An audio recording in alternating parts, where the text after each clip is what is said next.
essa nova forma de viver. Queridas irmãs, queridos irmãos, para nós entendermos o significado da festa de hoje para os nossos dias, vamos começar com a palavra Epifania. O que quer dizer Epifania? Epifania significa manifestação divina. Então, qualquer manifestação divina é uma epifania. É algo que acontece à minha frente ou à minha volta e que eu vejo aqui a manifestação de Deus. Isso é uma epifania. E na cena que nós temos de Mateus, os magos do Oriente percebem a presença de Deus. Por isso que vão atrás da estrela, da luz de Deus, e por isso que acham um menino Deus. Por quê? Porque enxergam aqui a manifestação divina. E isso é de extrema importância para todos nós. Por quê? Quem são esses magos? Primeiro que não são reis. A gente fala 3 reis magos, né? Isso somente é a tradição que foi colocando esses títulos nos magos. Eles não são reis, eles são magos. O texto bíblico só fala em magos. Eles não são 3, nós não sabemos quantos são. Apenas supõe-se que eles eram 3, porque deram 3 presentes, mas isso não significa exatamente que eles eram 3, mas eram magos do Oriente. E o que significa isso? Significa que eles não pertenciam à casa de Israel. Ou seja, Deus se manifesta no meio de um povo, e quem reconhece, em primeiro lugar, esse Deus menino, são pessoas estrangeiras. Mais do que pessoas estrangeiras, são pessoas que não pertencem à religião de Israel. Ou seja, são pessoas que não são judeus, como Jesus Cristo vai ser. Então isso é de extrema importância. É por isso que Paulo fala, na segunda leitura de hoje, que os pagãos também são herdeiros da palavra de Deus. Também pertencem ao mesmo corpo. Ou seja, a festa da Epifania nos traz a mensagem de que o discurso de Deus, que é Jesus Cristo, para todos nós, a palavra de Deus, ela não é monopólio de ninguém. Ela não é monopólio de um povo, ela não é monopólio de um grupo, ela não é monopólio de uma instituição. Não, ela é um bem universal e pertence a todas as pessoas. Isso tem, na verdade, 2 sentidos para todos nós. O primeiro sentido é que essa palavra de Deus pode se manifestar, sim, em qualquer povo, em qualquer religião. Vejam bem que os magos saem do Oriente e vão até a casa de Israel. E vão até o povo de Israel porque enxergam a presença de Deus aqui. Ou seja, esses magos não eram da mesma religião de Jesus. Provavelmente não acreditavam no mesmo Deus que Jesus acreditou, ou acredita. Mas enxergam o sinal de Deus. E aí nos vem então uma lição muito grande. A lição de não termos preconceitos em relação a pessoas que pertencem às outras religiões. Por quê? Porque muitas vezes nelas se manifesta Deus. Muitas vezes nelas está um sinal de Deus. Isso não quer dizer que eu vou deixar a minha religião, mas isso quer dizer que eu devo respeitar a religião do outro. Vou citar um exemplo. Ontem, em Cachoeiro de Cheio, eu celebrei uma missa ontem na São Benedito. E quando eu estava chegando, tinha um despacho feito. A São Benedito tem uma cruz assim enorme, né? Que é um alicerce da igreja. E ali estava um despacho, não é? De imediato me veio na cabeça um pensamento preconceituoso. Eu falei, para quem que é esse despacho? Não é? Essa pergunta, para quem que é esse despacho, já quer dizer que o despacho é um ato de maldade para alguém. Isso é um preconceito. Isso é um julgamento que eu não posso fazer. Por quê? Porque pode ser que aquela oferenda, aquele ritual, que pertence não à nossa religião, a outra religião, seja um agradecimento, seja um pedido, seja um oferecimento de alguma coisa para que Deus se manifeste. Então pode ser que aquela pessoa que tenha feito aquele despacho tenha um coração puro. E dentro da sua visão de mundo, dentro da sua maneira de ver as coisas, ela está fazendo o bem. Depois o rapaz que cuidava do carro lá, dos carros, aí ele disse que ele esclareceu um dos ministros de Eucaristia lá, que quando um despacho tem algodão, é um pedido de saúde. Então, talvez essa pessoa esteja oferecendo isso a Deus de coração puro, por desespero, por pedir a Deus que dê a saúde a alguém. E às vezes nem é para si mesmo, nem é para sua família. Então eu não posso julgar as pessoas. Eu não posso julgar as pessoas que pertencem a outra religião. Por quê? Porque há sinais de Deus em todo lugar. Há pessoas boas em todo lugar. Eu vou citar um outro exemplo. Eu tive no Peru, agora na passagem do ano. Estive em Lima, depois fui para Cusco, e de Cusco aí a gente visitou Machu Picchu e todos os sítios arqueológicos dos Incas. E o nosso guia foi nos explicando toda a cultura inca.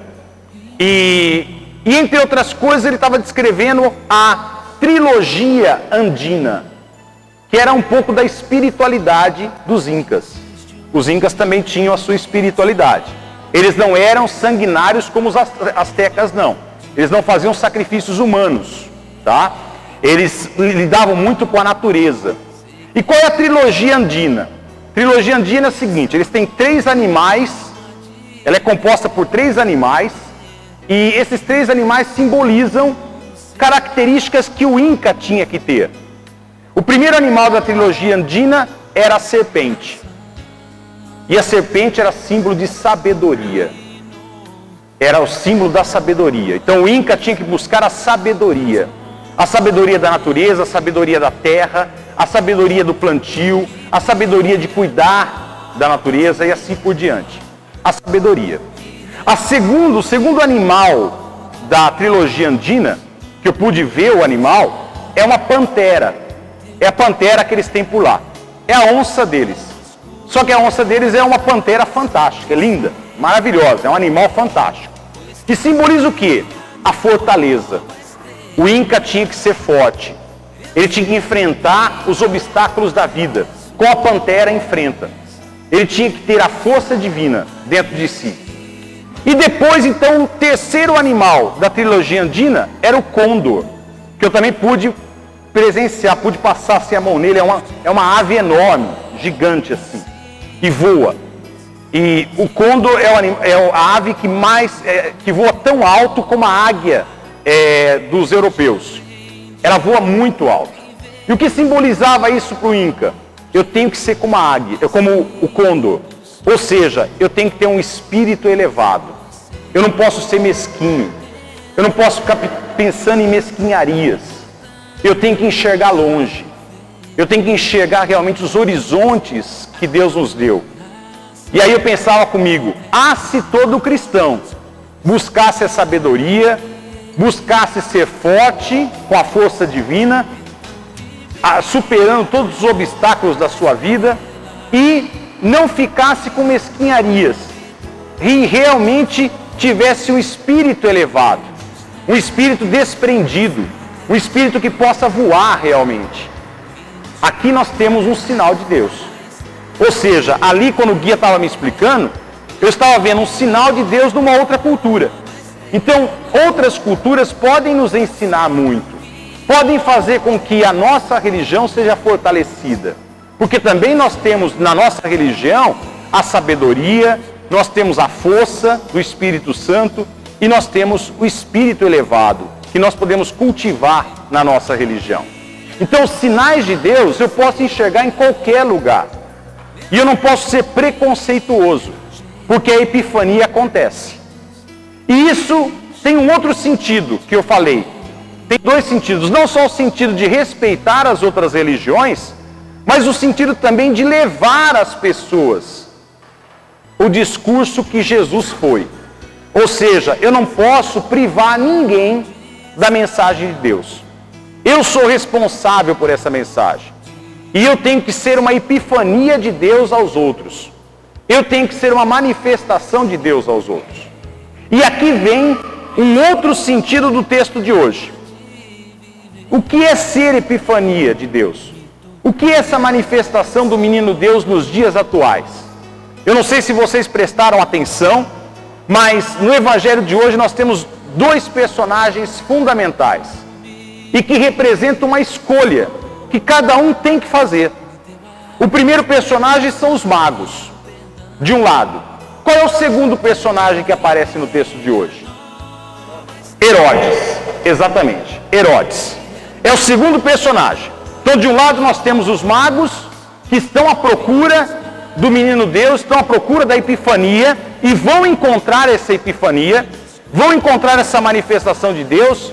E em segundo lugar nós temos Herodes, que tenta achar a manifestação de Deus, mas não encontra e não vai conseguir encontrar.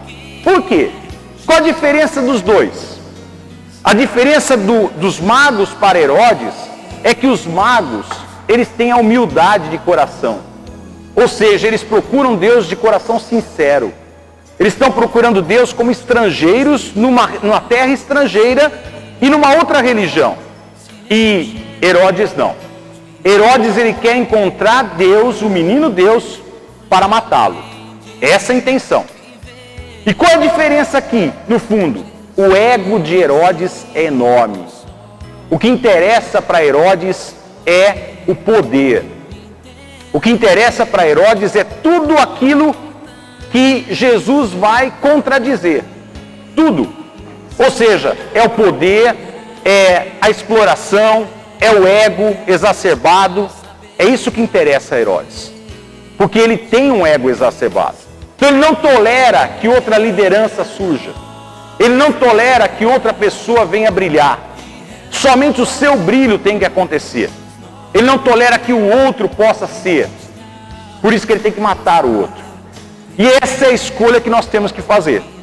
Ou nós somos como os magos, que buscam a manifestação divina com humildade, que buscam viver realmente todos os valores que o Cristo viveu, ou nós somos como Herodes, que cultiva o nosso ego somente, pisa sobre todos e tudo, para tentar realizar-se pessoalmente de uma forma egoísta. É esse o sentido de Herodes. E Herodes não vai conseguir encontrar Deus, porque quem age dessa forma não encontra Deus. E prestem atenção que o discurso de Jesus Cristo, que é toda a sua vida, que é um discurso de Deus para a humanidade, começa como? Começa com o primeiro milagre, que é transformar água em vinho, ou seja, a partilha, a festa para todos, a alegria para todos, e termina com um último gesto. Qual é o último gesto de Jesus? É na última ceia de João. Ele lava os pés dos discípulos. Ou seja, o grande mestre, o líder dos líderes, ele se ajoelha, pega uma toalha e lava os pés dos outros. Esse é o verdadeiro líder. Esse é aquele que quer exaltar as pessoas. Esse é aquele que valoriza a vida dos outros. E é contra tudo isso que Herodes vai lutar. Porque ele não tolera isso. Ele é incapaz de lavar os pés dos outros. Ele é incapaz de partilhar as coisas. Ele é incapaz de ver a alegria no sorriso do outro. Porque ele tem a sua alegria, mas a sua alegria é individualista, é exclusivista. E é essa a opção que nós temos que fazer, diariamente. Diariamente eu tenho que fazer, ou eu sou como os magos, eu quero ver Deus na minha vida, eu quero a manifestação de Deus na minha vida, então eu procuro o bem, eu procuro fazer as coisas certas, eu sou honesto, eu sou uma pessoa que critica quando está errado, as coisas estão erradas, eu sou uma pessoa que elogia quando as coisas estão certas, ou eu vou ser como Herodes. Eu deixo com que o meu ego tome conta de mim e acabe destruindo tudo. E olha, eu vou dizer uma coisa para vocês. Eu conheço pessoas que têm egos exacerbados. E com isso, dão tiro no pé. Dão tiro no pé mesmo. Acabam destruindo coisas maravilhosas. Coisas que Deus faz acontecer. Naturalmente, sem esforço. E essas pessoas destroem. Destroem porque tem um ego exacerbado. E isso é que destrói o mundo. É não deixar a manifestação de Deus acontecer. E eu não deixo a manifestação de Deus acontecer quando eu sou muito grande. O meu eu é muito grande. Aí eu não enxergo Deus, eu não consigo ver Deus, e eu não consigo fazer com que Deus se manifeste na minha vida. E olha, não adianta vir à igreja. Pode ser leigo que frequenta a igreja diariamente, ou todos os domingos, pode ser padre, pode ser bispo, pode ser o que for dentro da igreja. Se tiver um ego exacerbado, se tiver realmente um eu exacerbado, nada acontece. Não, ele vai ficar procurando, dizendo que ele é, e não é. Por quê? Porque Deus não se manifesta aqui. Aqui não há lugar para Deus. Porque só há lugar para o eu, só há lugar para o ego. Então essa é a nossa escolha. A escolha do cristão é: eu sou luz e deixo com que a luz se manifeste em mim através das coisas boas e através das coisas concretas que eu faço de bom no mundo, ou então eu busco a mesquinharia. E aí eu vou agir com estratégias. Por trás. Como Herodes. Olha, vai lá, acha o menino para mim, depois vem e traz a notícia onde ele está, porque eu quero adorá-lo. Isso é uma mentira. Isso é uma estratégia. E quantas pessoas usam de estratégias por trás? Por quê? Porque querem o poder.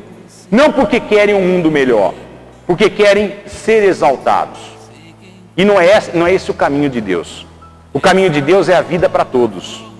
E a nossa escolha está aqui, diária. Ou eu sou luz no mundo, ou eu sou escuridão no mundo. Ou eu sou uma pessoa que busca assim a alegria de todos, ou eu sou uma pessoa que busca o poder somente para mim. E foi essa a tentação de Jesus no deserto, se vocês lembrarem bem. O demônio oferece para Jesus o quê? Poder, dinheiro, reinos. E Jesus nega tudo isso. Não é nada disso que eu quero. O que eu quero é dinheiro para todo mundo, riqueza para todo mundo, partilha, humildade, serviço, vida para todos. Que cada um aqui faça a opção. 2012 vai ser um ano maravilhoso se cada um aqui fizer a opção pela luz e não pelas trevas. Eu sei